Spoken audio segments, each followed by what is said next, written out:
introduced to a fire ritual. It's Agnihotram, which is performed during the every sunrise and sunset. But in this ritual, we use ghee, that cow dung, everything. Once I got to know that use of ghee is there in this, and I'm using the cow dung, I'm not willing to continue this any further. In English, they had translated it as fire sacrifice. And I did not actually get the actual meaning of that word. Let's say your son is in class 10th. He would be one day.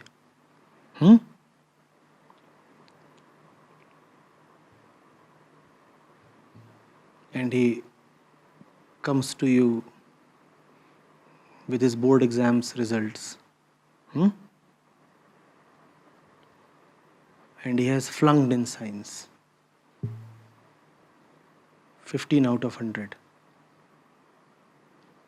And you ask him, how come? How did you manage this? And he says, but I did study science. I invested so much time in studying science. And you say, okay, let me see.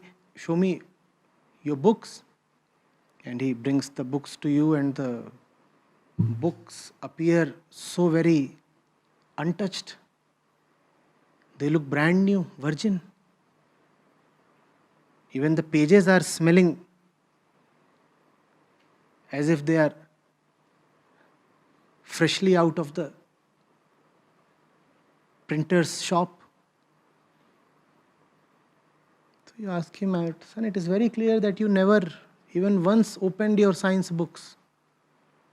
And you are lying to me, stating that you have been diligent with your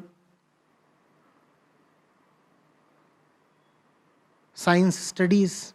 He says, no, I have been studying science. You ask him, from whom? And he says that Panditji, he is my science teacher.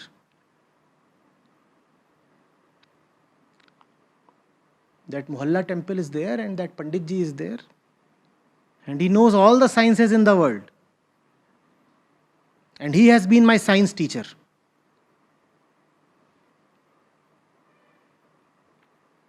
I used to go to him to understand Newton, Pascal, Bernoulli, Kepler.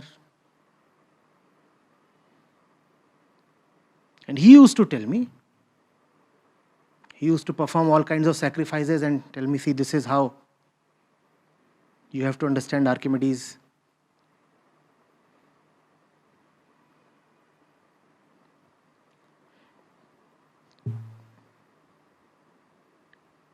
If the matter at hand is scientific, if it relates to matter, then would you refer to Pandits and scriptures? Or must you refer to scientists? Please.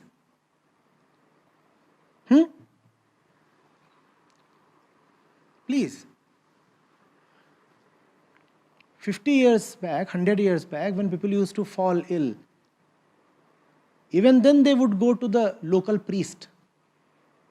And he used to perform all kinds of wonderful miracles. He would beat someone up with some stick and the fellow would get cured. Cured as in cured of this worldly existence.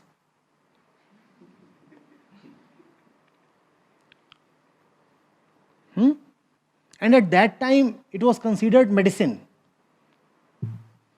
Today, if you do that, you will say the fellow is so foolish, illiterate.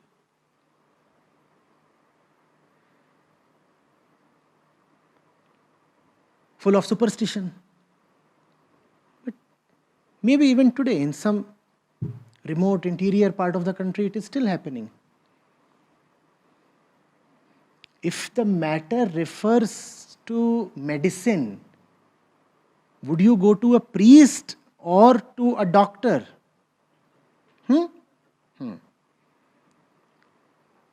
So if you have to talk about gases and environment, would you listen to the so-called religious people and priests, or would you rather consult a scientist or environmentalist? Tell me. And when I say that you have to go to a scientist, that does not mean YouTube. Scientists are not found on YouTube. If you have to take the opinion of a scientist, go to a proper scientific book or refer a research journal. What kind of scientific literature is this that certain people who were performing a certain ritual sacrifice got saved at the time of Bhopal gas tragedy, and the poisonous gas could not impact them because they were performing a certain yajna or something else? What kind of science is this? Where does this science come to you from? WhatsApp? YouTube?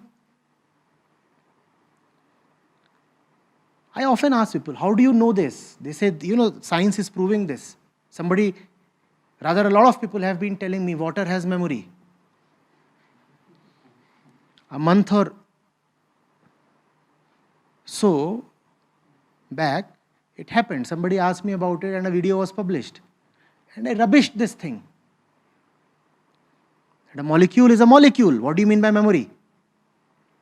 So people have been coming to me with proofs. And what proofs? The proofs are YouTube videos.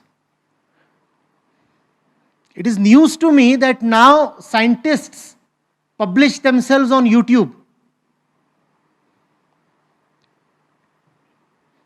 Scientists are not found on YouTube. Pseudoscientists can be found. Scientific superstition can be found. Scientists are found elsewhere. Go to them and ask them. The matter is very simple. Elementary science would give you conclusive answers to the question that you have. So there is a certain chemical reaction happening, right? You say you pour ghee, you put in dung, and there must be some wood and some other material. And then all of that is put to fire.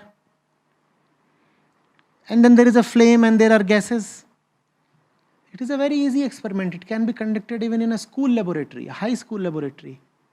Just collect the gases and analyze which gases are present. And then ask yourself, if this chemical reaction is producing nitrous oxide, carbon monoxide, carbon dioxide, various oxides of sulfur,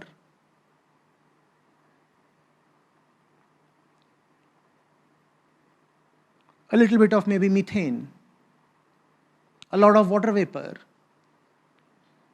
how can it contribute to the cleansing of environment, bhai?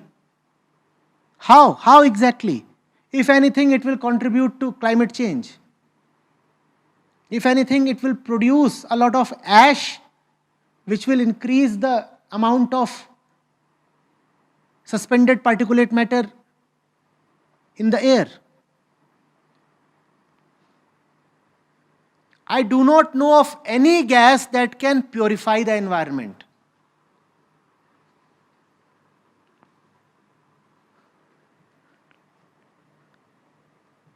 In markets, you do have air purifiers, but they are not purifiers.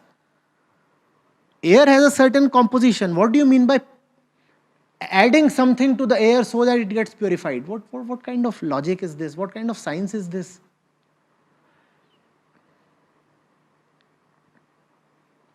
Even a class 6 student knows the chemical composition of air. It's a mixture of gases. Gases combined in a certain proportion, just mixed. Combined not in the sense of chemically reacting, just mixed. All the gases retain their individuality. Nitrogen is nitrogen, oxygen is oxygen.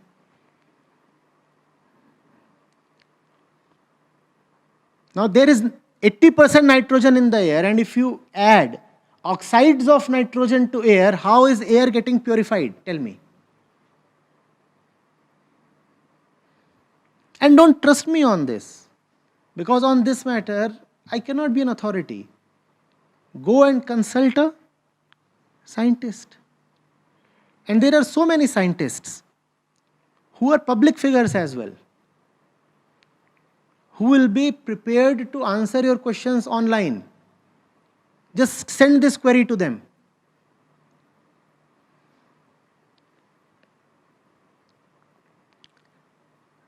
We have greatly reduced religion and brought it down to the level of crass materialism.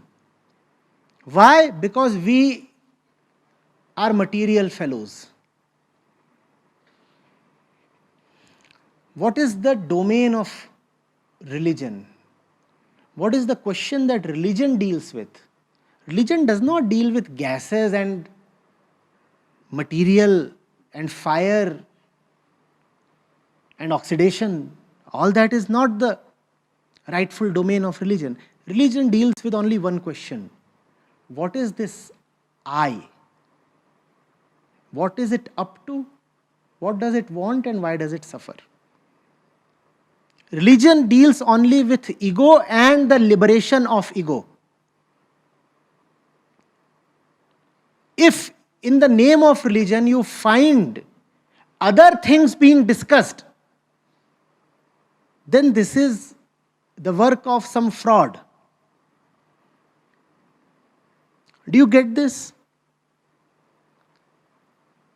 The proper domain of religion concerns just one question. What is this ego, this I? Why does it suffer and how can it be liberated from its suffering?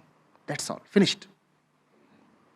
Instead, if you find that religion is talking of other things, then that is not religion. That is some kind of tribal superstition.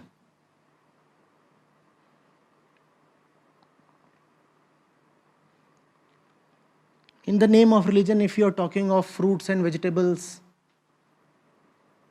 wear this, don't wear that, eat this, don't eat that.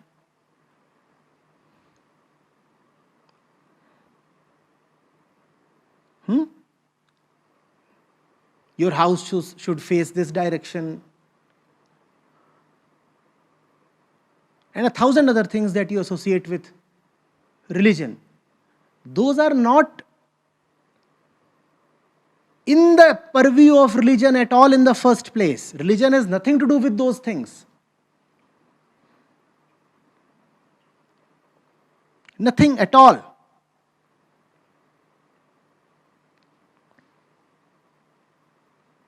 Are you getting it?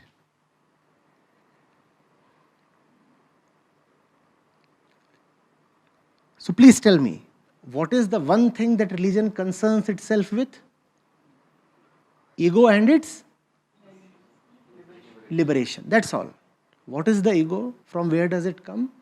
And hence how it can be liberated. That's all. Instead, if you find that in the name of religion somebody is talking out planets and stars and this and that and 1,000 other things, then all that is just a sham. Either the fellow himself knows nothing or he is out to fool an entire population.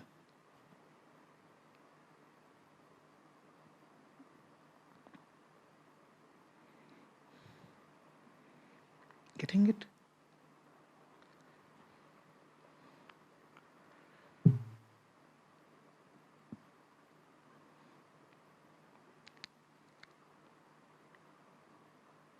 Clear?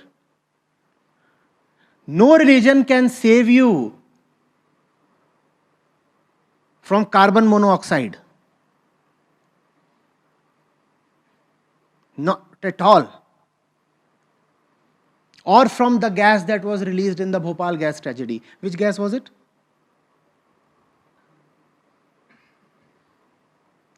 Whichever gas. It doesn't matter how spiritual you are. If your neck is inserted in a container of nitrous oxide or carbon monoxide, you will not be saved. Material is material, the body is material, and the body will react to material just as material reacts with material, just as molecule reacts with molecule. It doesn't matter whether it is the lung of a Buddha or the lung of the most fallen being in the universe. Both will react similarly to a poisonous gas. All these miraculous things that you hear, that some great Babaji was there and Babaji was given poison and Babaji still did not die. Surely the poison was supplied by Babaji himself. Babaji is running a lot of shops in the background. One of the shops sells fake poisons, like everything else that is fake in his shops. Did Socrates not die when he had to drink poison? Hemlock it was, I suppose. Or did it happen that because Socrates is Socrates, so he will not die? Did Christ not bleed when he was impaled? Huh?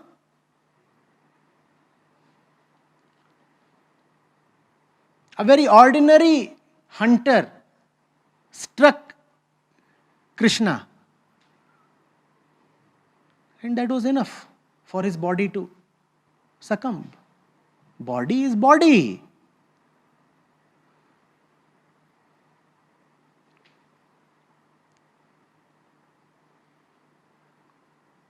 Ramana Maharshi, Ramakrishna Paramhans, Jiddu Krishnamurti, all died of cancer. Gautam Buddha himself died of a stomach ailment.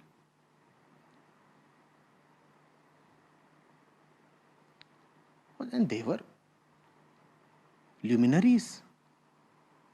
They could have performed some yajna and said, to hell with cancer. Here is the divine yajna.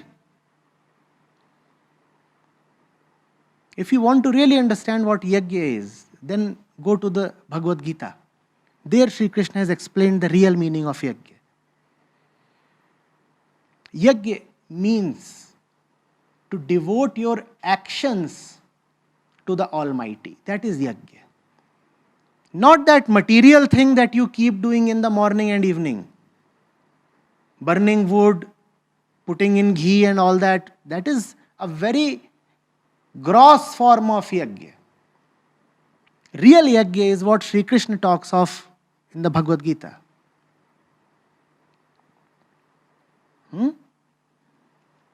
And please get rid of this myth that yajna releases gases that purify the atmosphere. No, not at all. So the Amazon is burning. Just pour a lot of ghee on it. That will be a great yajna. And the great atmosphere of not only the earth but entire solar system will be purified.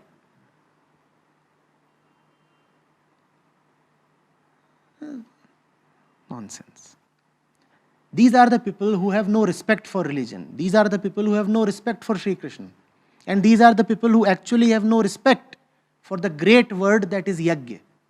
Yajna is a beautiful and a great word. But these people who do not understand anything and yet are very egoistic have spoiled everything. They just touch even the most sacred of words, institutions, pointers, and distort them.